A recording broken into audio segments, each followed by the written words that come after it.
Hey, everybody. Today starts a new day for us as it relates to some content that we're going to be putting out. So, we're going to be doing some longer form video content here on our YouTube channel and taking the audio and putting it on our podcast as well.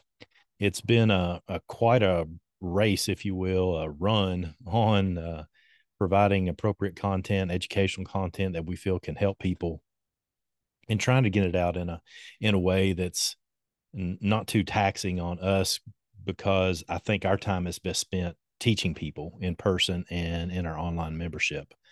So, with that said, we want to continue to always offer some free information out on YouTube and the podcast and what have you. So, we're going to continue to do that. Um, this first one has been on my mind for quite some time. Matter of fact, I've recorded this information for a podcast two or three different times, and it just didn't sit right with me. Meaning, I just didn't feel good about it, and I've rewritten some of the content here that I wanted to provide, and I hope that we can get through this and it's useful. And here's what I mean by that: is that one of the things that I've been discussing with other instructors in our organization, Nature Reliance School, and other instructors in different disciplines outside of outdoor industry type stuff, is this idea of lineage and what it means to have teachers that you give credit for and the people that have taught you prior to you obtaining the knowledge that you or I have. And a lot of my mindset on this has come from martial arts background, where I studied martial arts and trained in martial arts, and a lineage, if you will, the teachers that came before me in that discipline, that meant a lot. And it was often discussed in that circle of people a lot. And I've always had that mindset as it relates to Nature Reliance School and the people that have trained me. I've just never spent much time talking about an in-depth look at lineage. And here's where part of this came from. Many years ago, I was studying martial arts, particularly judo and aikido and iaido, three different Japanese-based budo, if you will. And I read a book on aikido, the martial art of aikido, called, I think it's called Holding the Center. I didn't look this up before I got on here, but I think it's called Holding the Center. And one of the chapters, and it might even be the first chapter, starts out with a group of people that have come together for some sort of conference. It's like a leadership conference or something of that nature. And they're doing an introduction of themselves, and they get up and they say, for example, "Hey, I'm Craig Cottle, director of Nature Reliance School, and we teach survival and land navigation and tracking and stuff like that." And people were doing that, and then they were sitting down, and about five or six people into this Native American gentleman stood up, and he gave his lineage, his parents, his grandparents, his great grandparents, for about four or five generations back, and told about them. And then he stated to the group, "Hey, if I don't know your lineage and I don't know where you've come from, then I don't know you." I think I locked up there. "I would appreciate it if you would at least recognize your lineage so that I can get to know you better and share some of that information." And people did in this particular conference. And this is not necessarily out of the ordinary for me as a Christian, for example. If you read scripture very much, the Christian scripture, then you'll see that there's several different places where the lineage of different people is listed, sometimes ad nauseam, if you will. Forgive me for being frank, where it just lists family and family and family and family and family down. And there's a reason for that. For those that are unfamiliar, there's a lot of reasons for that that are not important for me to get into here, but lineage is a big thing in that discipline. I've also sat and did meditation with Zen Buddhist, and there's a lot of things that you do there where you recite your lineage all the way back to the person who founded the particular style of meditation that you might be practicing at the time, or the different aspects of that discipline, if you will. And so, discipline, um, different disciplines have a focus on lineage and some just don't. And I look and I see people that are not giving credit to the people that taught them as it relates to survival. You know, people don't, it's been pretty common that people will read something in a book, for example, make a YouTube video on it. They're really good as a videographer or whatever. And wow, whiz bang, they're an influencer. And now people are listening to them, and they probably shouldn't, because the person doesn't have a background where they can actually educate others. So, what I thought I would do is go over some of the things as it relates to lineage. I'm not discrediting those people that don't know their own backstory as a family. I think of people that were raised in foster homes or orphanages or something like that because they don't know their family history. Does that mean that they don't have value? No, absolutely not. That's not what I'm saying at all. What I am saying is, for those of us who have a background, that have a lineage in different disciplines and the things that we do, it would probably be worthy of our effort to share that type of information with other people.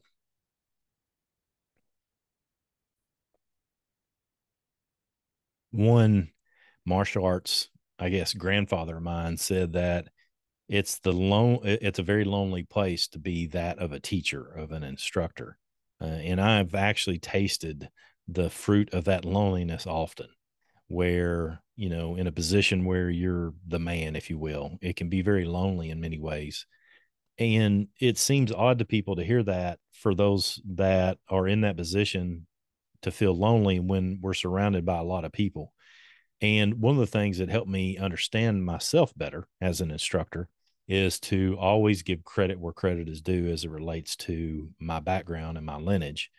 So, that's what I wanted to do today in this particular video cast and this podcast. And that's where we'll take it from here. So, there's a lot of things that evolve over time. I think about primitive skills, for example, versus modern skills. There's a lot of things. Let's just talk about fire building as an example. Fire building has greatly evolved and improved upon in many ways as it's related to outdoor fire building, for example.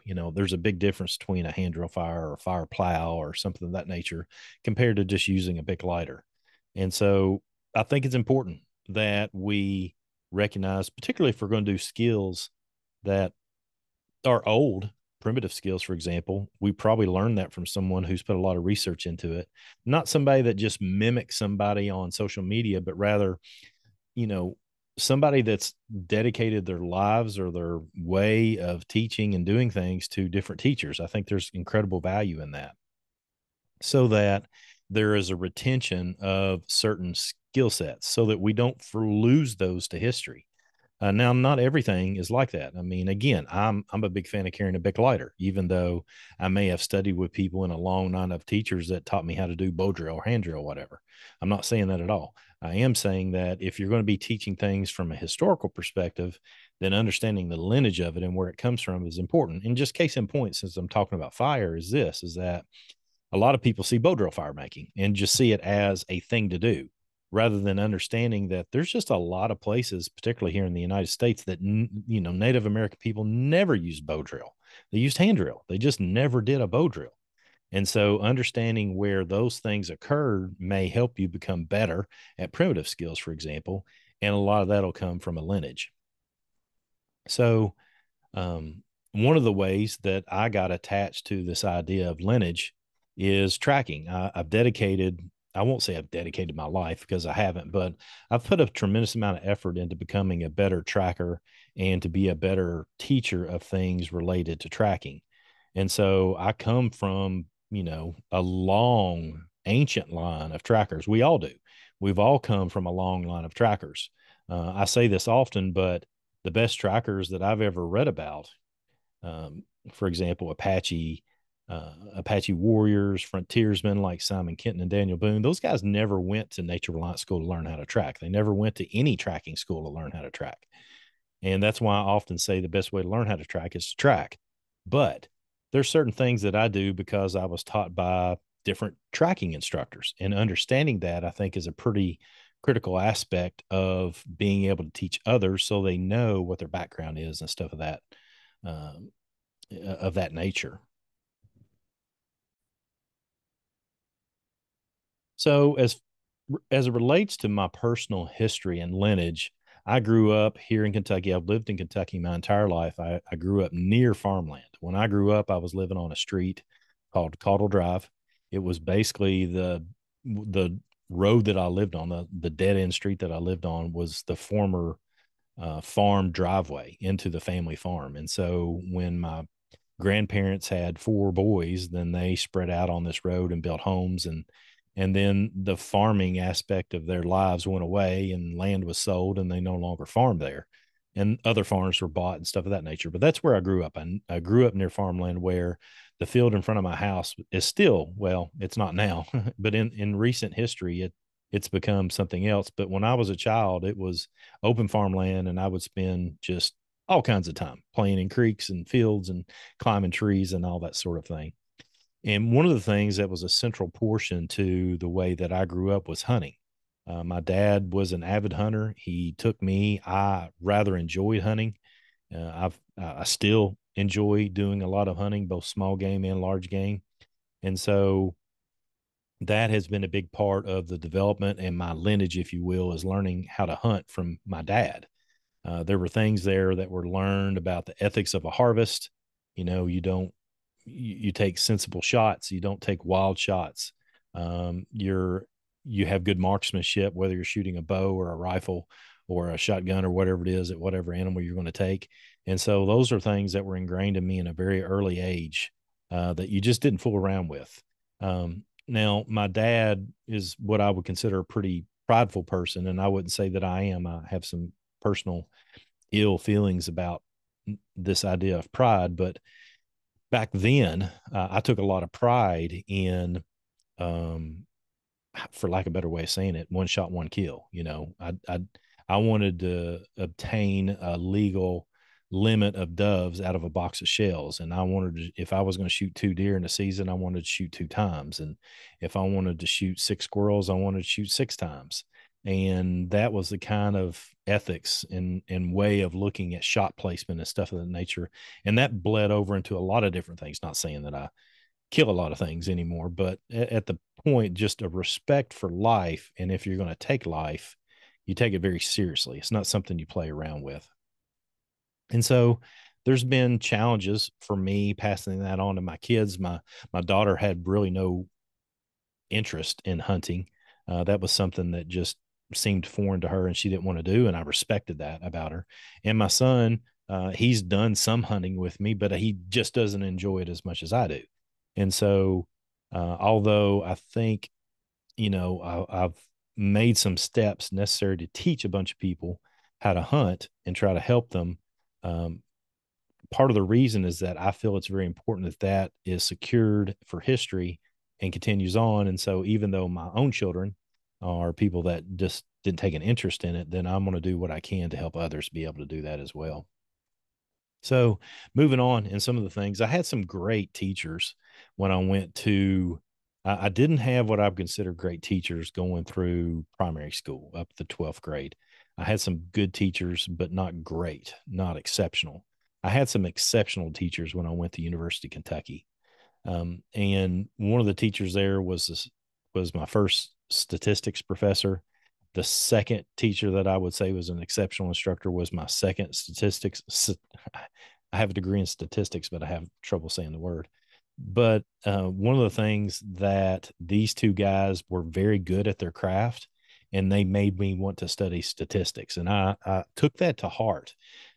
From a teacher's perspective, is recognizing those that know how to teach, even outside of the things that I may not have interest in. Even today, I look at people that are really good at their job as an instructor, as a teacher, as a professor, and wonder, you know, what do they do that makes them better? And so I've been studying the art of teaching, you know, since I was in my early 20s, and I'm now 50 plus.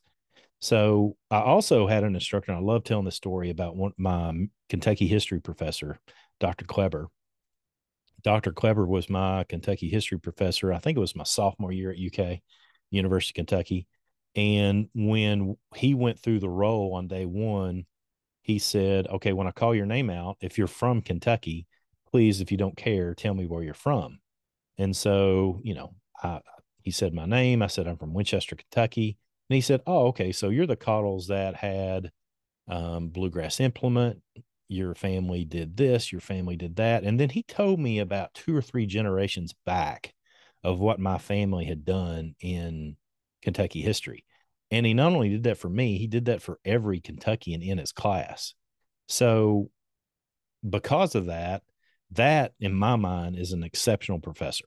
That is somebody that really knows how to say, without saying, "Hey, I'm a great teacher and I know my subject matter."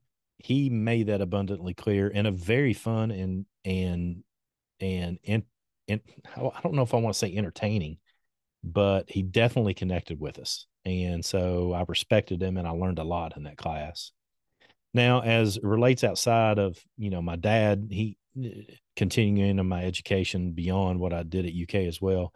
Dad taught me how to farm and he taught me how to garden. He was my coach in several of my baseball teams and all-star teams and other teams. And so he taught me a lot as it relates to, he was a baseball player when he's in school and he never forced me to, but I'm sure he kind of guided me in that direction. But he also, one of the best things that my dad did for me as it relates to me in the outdoors is that opening day of squirrel season happened on a Saturday every year in August. And I grew up, he and I going squirrel hunting on the opening day of squirrel season every year.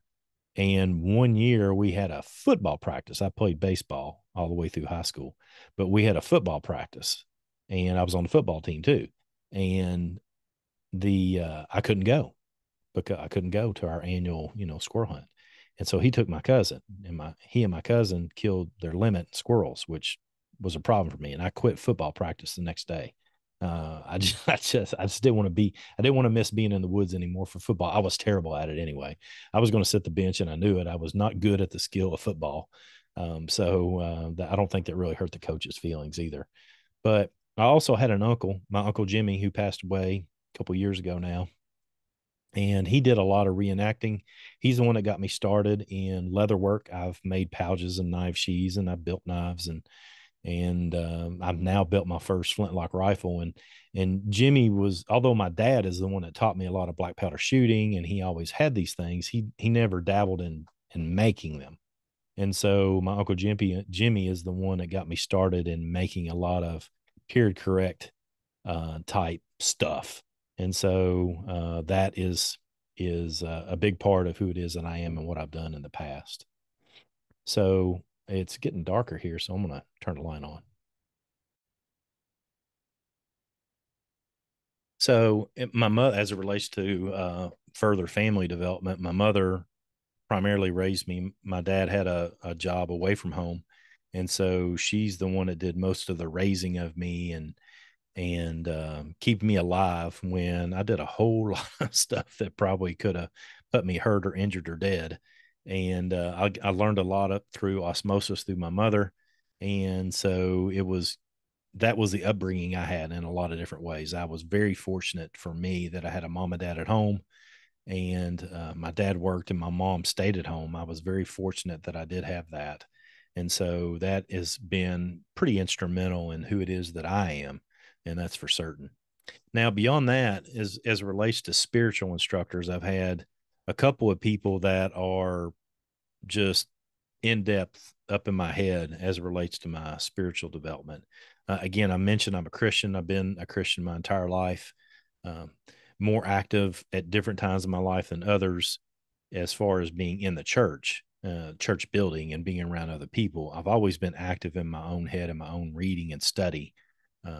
That's not changed since I became a Christian, but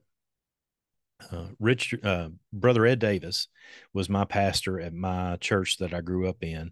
And it was a pretty regular thing when I was in high school for me to stay after church and hang out with him and study with him. It was definitely our practice when I went away to college for him. Well, before I went away to college, he directed me on what to expect when I went to college, how to overcome some of the typical trappings. I fell victim to some of those trappings, and didn't follow his advice.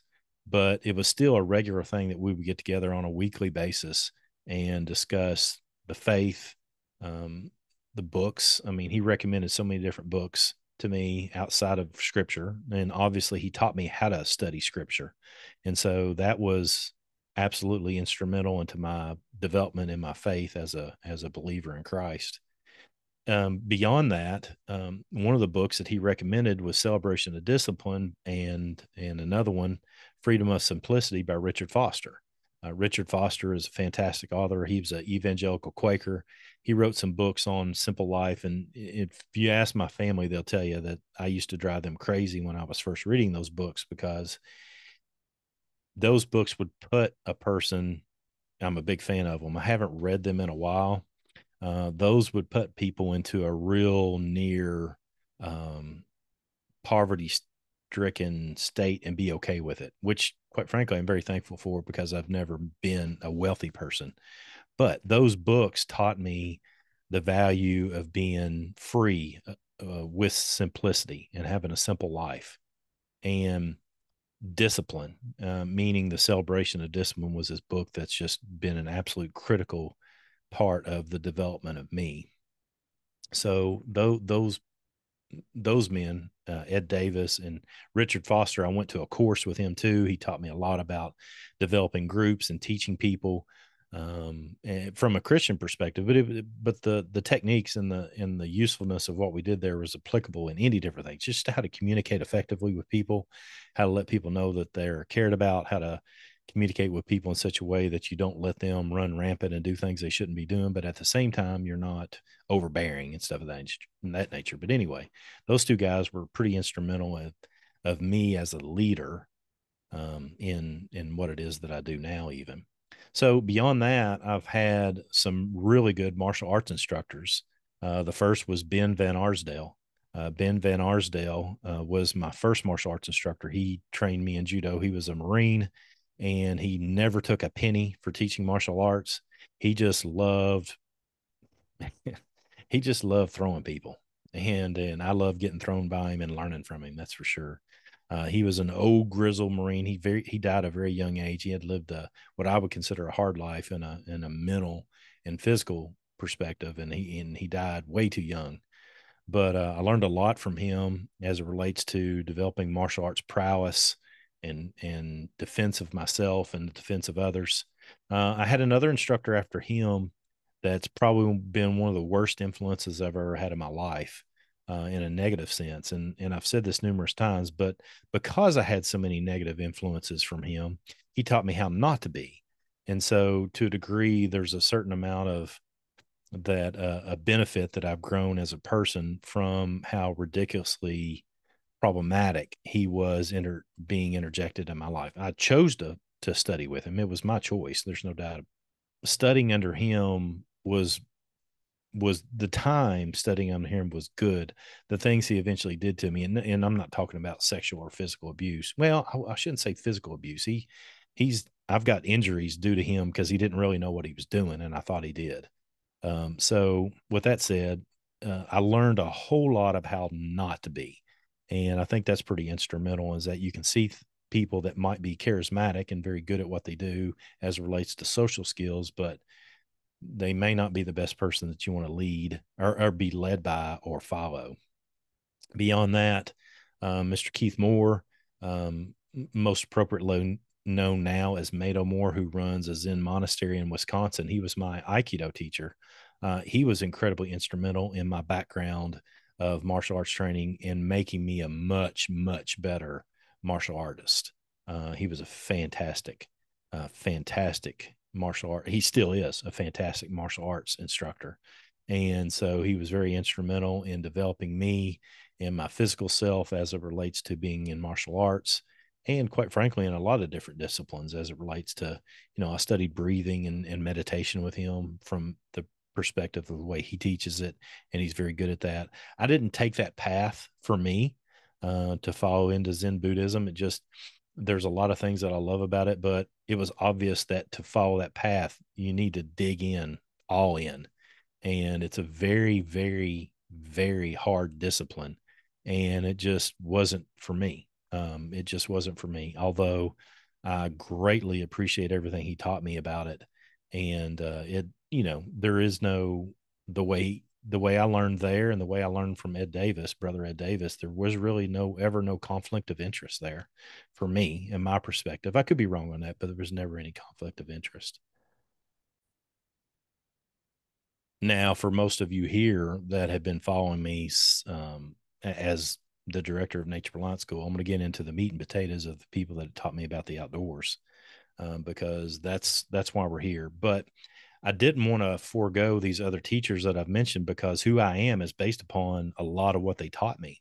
Not just the physical skills of being in the outdoors, but who I am as a person and as an instructor, as a practitioner of different skills and stuff of that nature. And so we're going to get into some of the outdoor instructors now. So I've had some formal ones, I've had some very informal ones as well, and I'll try to mention as many of them that I can. Doug Meyer and Johnny Faulkner have been the guys that have taught me primitive skills. I've probably trained with both of those guys equally. Um, Johnny was an archaeologist for the Daniel Boone National Forest. Doug Meyer from North Carolina, I think his degree is in anthropology, and he is an absolute machine when it comes to primitive skills development and teaching other people how to do primitive skills. He's just absolutely fascinating to me. Both of these guys are. Both of them have been incredibly open to answering any question that I had and helping me become better as a primitive technologist. And I'm not a very good primitive technologist at all, not because of their lack of instruction, but because of my lack of ability to focus my attention on it.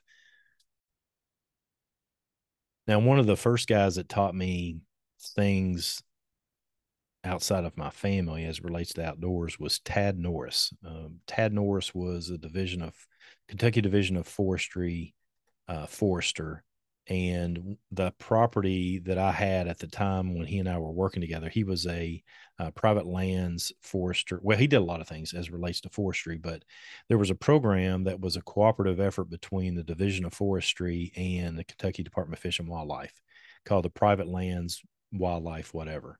Anyway, these, you would get a forester and you would get a biologist that would come together, and they would look at your land and give you a plan on how to develop it for wildlife. And oh my gosh, I can't even begin to tell you how much I learned from Tad and the other guys I'm going to mention here. But Tad was the guy that got me started understanding trees. For those of you who know me now and know how much of a freak I am about trees, then Tad is the guy who got me started. I'm fairly certain he's retired from the division now, but he was just a really young forester at that time, but he was really good. He taught me so much about forest ecology more than anything else, rather than actual individual species identification. He taught me so much about how to lay out land and how to put it in a position where it's beneficial to wildlife. Uh, the guys that I worked with in concert with him were Bill Lynch and Joe Lacefield. I've interviewed Joe for the podcast here. Both of those were at the time private lands wildlife biologists, and they were the biology side of this cooperative effort that I told you about. And so they're the ones that showed me how to build nesting boxes and taught me about building nesting structures on the ground and different ways that I could harvest timber on my property, and how to leave standing timber and make sure it provides cavity holes for wildlife, and on and on and on. There was just so much stuff that they taught me. It was fantastic, and they've been very instrumental in that. Now, Dr. Jeff Stringer, he put together a wildlife habitat, I don't know, a course if is the best word, but there was a manual, and I don't remember the details of me going through this. Quite frankly, it's been so long ago, but I'm sure it was either Joe or Bill that got me connected with him. And it might have been Tad, I don't know, but one of those guys got me connected with Jeff Stringer. And I have a huge manual on wildlife habitat improvement, and it's got all kinds of things in it related to everything related from tracks to, how to read tracks and know wildlife corridors, and how to read all that in a forest environment. And so you can imagine, from a survivalist perspective, this is just information that's just incredible. You got a guy that's got a PhD in wildlife. I mean, that's worth so much. Now, the guy that I should say in many respects changed my life for the better was Richard Cleveland. Richard Cleveland runs a school called Earth School, and I'm fairly certain he's still down in North Carolina. At the time that I was training with him, he was in North Carolina. So he was a student of the Tom Brown School, and he informed me a whole lot about some of the good and the bad about the Tom Brown Tracker School and stuff of that nature. Um, Richard's a pretty inspirational type instructor. He's a very different type of instructor than I am, but he was very inspirational and he taught me a lot, taught me a whole lot. And so I'm just incredibly thankful. He basically lit a spark in me the first class I took with him that put me on the path of director of Nature Reliance School. I can't even begin to explain how inspirational he was. Now, again, I don't run my school the way he runs his, very different, but the things that he did got me fired up about being in the outdoors and helping people. Tom Laskowski, who runs the Midwest Native Skills Institute, he and Richard teamed up and taught a tracking course, one of the first formal tracking courses. I've been tracking my entire life, but this is the first time I'd ever studied tracking formally. And so they taught me a considerable amount on how to track, how to teach tracking, how to share tracking skills with other people. They were just fantastic at doing that. And beyond that, I've had numerous University of Kentucky, Department of Fish and Wildlife, Kentucky Division of Forestry leaders and teachers and associates in those areas of the outdoors that have taught me both through email and Zoom calls and Zoom meetings and Zoom classes and so on and so forth. Specifically, some other things that I'll mention that'll come up later. Now, as it comes to tracking, I've had some really good tracking instructors, and I want to mention all of them. So Joe Kellum was the first guy that I ever trained with in tracking in a formal sense. He taught a very brief program of instruction at a Pathfinder gathering that I went to. And I'm talking, it was maybe an hour. I don't even know if it was that long, but it was a lot of the similar stuff that I'd seen at Earth School. So there, that kind of put me on the path of seeing, okay, there's a formal way of teaching people as it relates to tracking. And something, one of the things that I've seen is if this piece here is true in several different schools, then that's probably important information that I should pay attention to. And so he was the first guy that I studied with. Secondly, I went and studied at Tier Group down in Louisiana with John Hurth. John Hurth was a fantastic instructor, former Special Forces.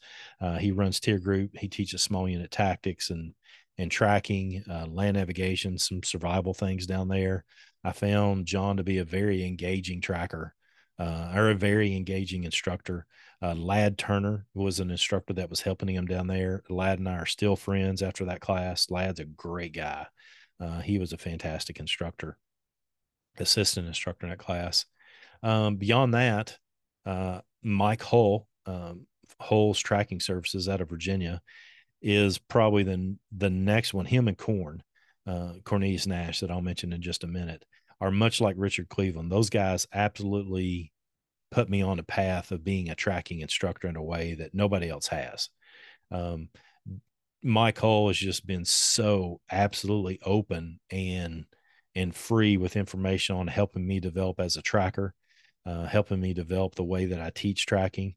Cornelius is an absolute critical professional in what it is that I do and how I do things.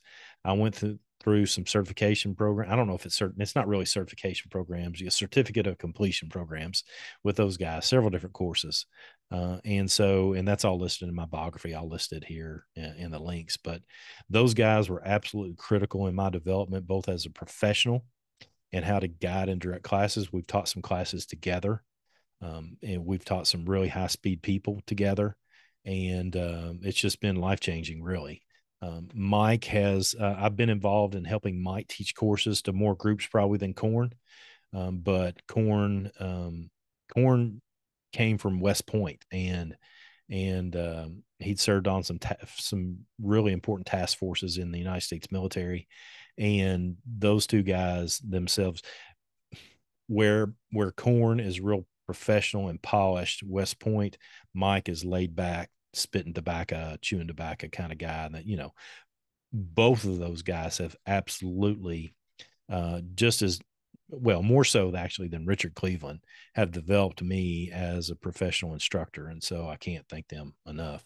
After that, the UK Master Naturalist program, I went through Master Naturalist training and trained with several different people that teach others as it relates to geology and soil and trees and herbaceous plants and stuff of that nature. I mean, it's just a pretty extensive program. I highly recommend it to anybody. I'm now fortunate enough to be considered an instructor of part of that program. I've taught some safety programming, safety and survival programming for the Master Naturalist program. I've been absolutely blown away that after being a student in the program, they asked me to come on and be a teacher as well. And so I say that because I've watched how they teach. And so I've learned a lot from, there's so many teachers, I can't mention them all. Some really good teachers there. Right now, um, Dr. Crocker and Laurie Thomas are leading that program. And those two ladies have been fantastic to work with. Part of the program that I learned was herbaceous plants, and I met Eric Comley in person there. Eric Comley is now one of the instructor cadre at Nature Reliance School, but he's also a Garrett County extension agent for youth development. But he taught herbaceous plants and master naturalists. And I've never seen anybody infect me as much with plant knowledge as Eric Comley. He's been absolutely critically important to my development as someone who understands plants and, herbaceous plants, green stem plants, as well as woody stem. I actually, today, as I'm recording this, I sent him a video question. I was seeing some things in the woods and I had never seen it before. And I thought, I don't know what this is. So I'll send it to Eric. Eric sent it. He didn't know off the top of his head, but he knew where to look, and he looked and came up with an answer for me. And that, can't thank him enough for the things that he's done for me. Beyond that, one obvious person in my life that's been a great trainer of me is Tracy Trimble. Tracy and I have been in the woods together. We've been on the martial arts mats together. I've learned a lot as a professional person, how to be a better friend, how to be a better professional teacher and guide and stuff of that nature from Tracy. He's very good at a lot of things, and he's taught me a lot. He's not overtly, he's more so in osmosis and watching him, just because I respect him so much. And by my respect of him, I've watched how he dealt with people and learned a lot on how to handle myself by watching him and the way he does things. So can't thank him enough as a friend, as a co-teacher of things at NRS, and all the good gravy, the dozens of things that he and I have done where we've beat each other up on the mats. I mean, literally smacked each other around and choked each other out, and then slept in places that we shouldn't have been sleeping in, out in the middle of the woods, freezing and all that kind of stuff. It's been a wild adventure with Tracy, and I've learned a lot from him. Now, without a doubt, I've got to share some of the more life-changing books that I've read, and how I went about reading them and studying them and stuff of that nature, because they've been part of who it is, and that is my lineage. The first one would be the Bible, the Christian Bible. When After I got out of school at the University of Kentucky, I went to work in healthcare for 2 years, and immediately following that, I went to work for a natural gas utility. And I worked a job where I worked a lot of night shift and basically watching a pipeline and make sure everybody stayed in gas, and the pipeline didn't blow up was basically my job. And so there was a lot of time where monitoring a pipeline is just sitting there waiting and watching. And I would spend hours and hours reading my Bible while I was doing that. And I learned so much about myself and about the faith, stuff of that nature. So that's obviously, I mentioned Celebration of Discipline earlier, Freedom of Simplicity. Those books have been life changing for me. Another book some friends of mine gave me when I was in my early 20s, one book in particular, Into the Wild by John Krakauer. Krakauer is one of the better writers I've ever read. He's a fantastic writer. But the story of Alexander Supertramp, Christopher McCandless, who died in a bus in Alaska. A lot of people saw the movie or read the book. When I first read that book, I was a rather idealistic young person, and I thought that was really cool, and I liked what happened. The older I've gotten, I realized how idiotic that he was, and how self-centered and narcissistic he was. And it's that book has been an interesting guide for me, because my life has changed by reading it, at different stages in my life in very different ways. And so that book's a good one. There's a book called Aikido in Everyday Life. I've mentioned I was an Aikido practitioner, what we call an Aikidoka. And there was a book called Aikido in Everyday Life where the author, Terry Dobson, wrote about the physical act of Aikido and how you can utilize it in your everyday language and personal interactions with others. And that book is probably life changing. It was life changing for me because it was the first time that I went outside. I was a very analytical, probably introverted person upon reading that book. And after reading that book, I was more extroverted. I won't say I was an extroverted person. I'm still an introvert, but I became more cognizant of my interpersonal communications and relationships with people. And it wasn't that I learned how to manipulate people. I'm not saying that, but I did learn how to communicate effectively. And that was absolutely life-changing book for me. If you're not an Aikido person, you won't like it. But if you like Aikido or martial arts, and you can see the interpersonal communications and connections there, that's really valuable. The next book is The Obstacle is the Way. Um, I won't say I'm a stoic. I've been guilty and been told that I was a stoic, and the way that I communicate sometimes with people with just a blank stare. Some of my methods and ways of doing things are rather stoic. Some people have said I don't study stoicism for the purpose of being a stoic, but I do like a lot of the things that come out of it. The Obstacle is the Way is one of those books that really helped me understand that some of the things that are very natural to me, people used to study. And again, I guess that's why I liked it, is that there's some things that I read about in Stoicism. I thought, ooh, that really sounds like me. That's how I think. What they're saying is how I think. So that was pretty interesting. The last book and the last thing I'm going to mention has been a book that I've read more in the last year than any other book. And it's a book called The Lion Tracker's Guide to Life. Now, Boyd Vardy is the author of that book. It was another one that was recommended to me by the one of the members of the instructor cadre at Nature Reliance School. He had recommended it to me. Wayne Elliott is his name. He had recommended it to me probably a year or two prior to me reading it the first time. And I thought, I'm finally, he kept asking me if I'd read it, and it was kind of getting on my nerves. So I was going on a trip down to Georgia Bushcraft. And I thought, well, I'll just get that on Audible and I'll listen to it on the way down there. I listened to it on the way down there. I listened to it on the way back. I've listened to it several times since then. I bought the physical book. I've read it in the physical sense, and I've listened to it multiple times. I've read it multiple times. It's just a life-changing book for me. It applies tracking to life. So those are the books that have been life-changing, that have really developed me as a person, as an instructor. And again, my purpose here was to not pretend that I'm the person that's come up with everything that I teach, but to actually point to what I call the giants that I stand on their shoulders of. These are people, and I'm sure I've missed some people too, but this gives us a good start into understanding who it is that I am as an instructor. And I'm not doing this because I think a lot of people are going to find this incredibly important information in your life. But what I do want to do is I want to give credit where credit is due. And I've been developed by some fantastic family and friends and great instructors, and I don't want to dismiss them. I don't want to pretend that I'm not the conglomerate of all these people that have made me who I am, along with my own hard work and dedicated focus on developing myself as a person. I've got a long way to go, you all. I've got a long way to develop into the person that I would like to see myself be.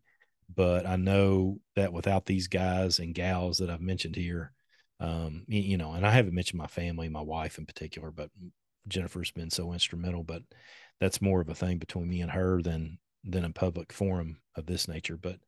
But as it relates to all this, I just can't thank these people enough for developing me as the instructor that I am, as the director of Nature Reliance School. And I would love to have you join us in a class so that you can come and gain benefit from these giants that have taught me, that I have taken that information, coupled it with my own experience, and I can pass it on to you as best that I can. There's literally, if we were to put all these people together, that have trained me. You know, there's literally hundreds and hundreds of years of experience here that have made me who I am, not just me. And I'm very thankful for them. And I want to pass that on to everybody that I possibly can. So thank you for listening. If you have any questions, then please put them in wherever you see this video.